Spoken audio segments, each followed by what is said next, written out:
Hello guys, today I'm gonna make a kani salad. So I started preparing the cucumber by removing all of its seeds inside and then cutting it in a julienne cut.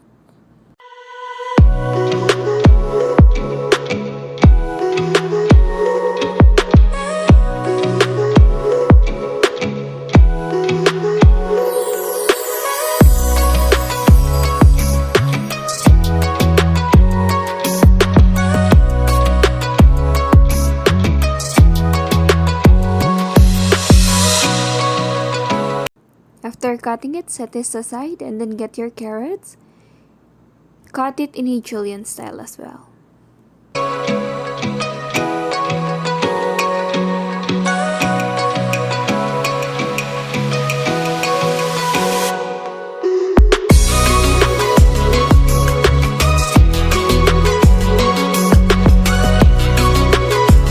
For the mango, I'll be using less water to remove the skin and then cut it in julienne cut. Then grab your iceberg and then cut it in julienne cut. As for the kani or the crab stick, you can just use your finger to separate them, then set aside. Now that we have our salad vegetables ready, I'm gonna be making the dressing. For the dressing, use 1 egg yolk. Mix it well and then slowly add the vegetable oil. Continue mixing it till you get your desired texture. Then add salt and pepper. Then add 3 calamansi to add acidity to our mayo. And continue mixing it.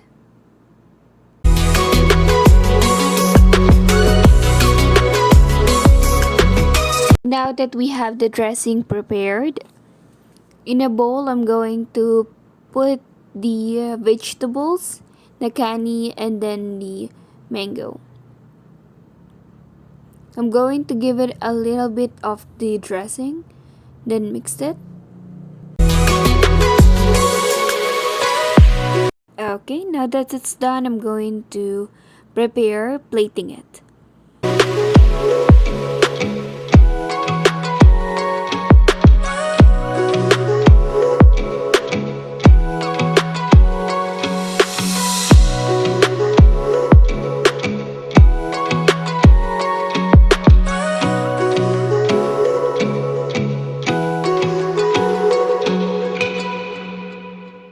So in this dish, I'm going to make a cream of mushroom soup.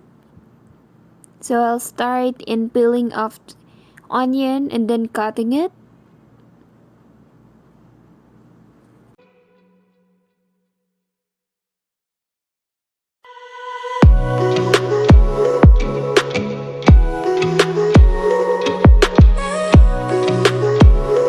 In a low heat pot, I'll be putting a butter, then melt it. After melting it, I will be sauteing our onions. Then add your mushrooms, mix it, and then a little bit of flour. Mix it again.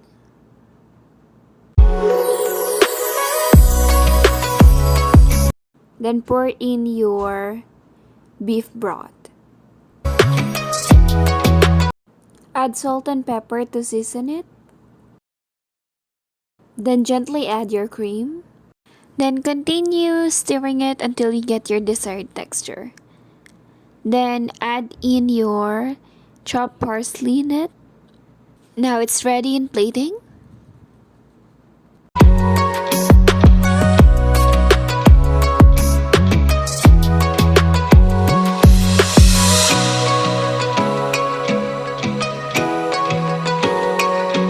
In this dish, I'm going to make a tropical chicken. So I start by chopping my garlic and then chopping the onion.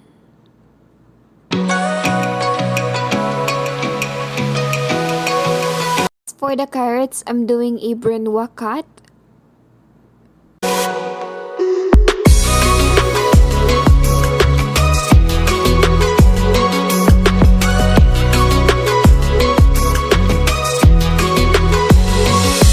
this aside.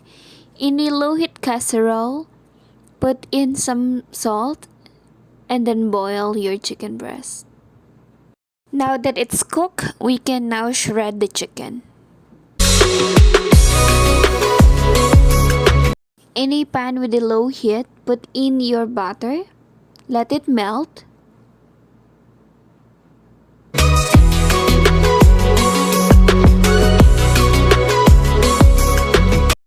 Then let's start sauteing our onion and garlic. Next we're going to pour in our corn. Give it a good mix. And then our carrots.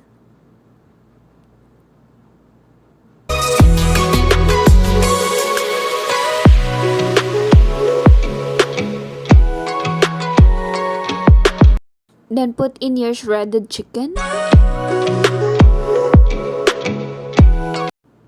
Mix it and then put salt and pepper.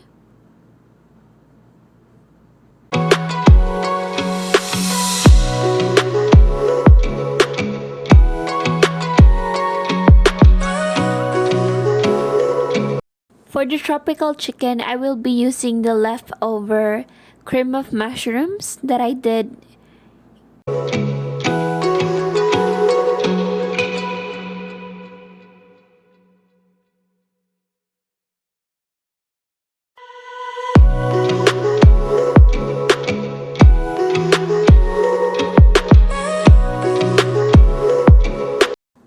Continue mixing it and then we're going to add our cream.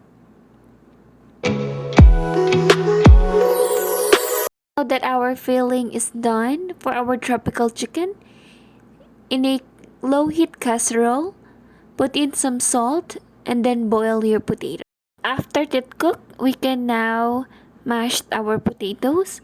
As for the toppings, give it salt and pepper as well. Give it a good mix. Add in some cream. Continue mixing it. Then put in a shredded cheese.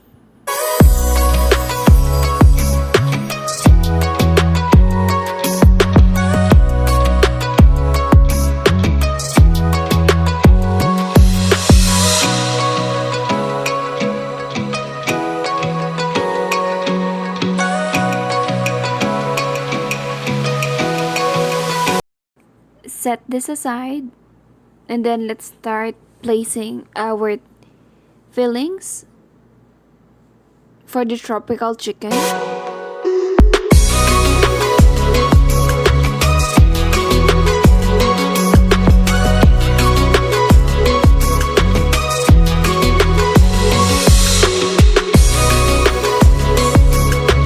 And then put your mashed potato on top.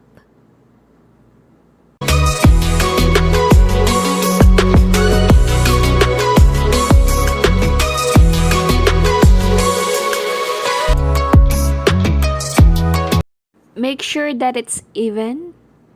Then after this, we're going to put it in the oven for at least 3 to 5 minutes. Now it's cooked. Let's go ahead and do the plating.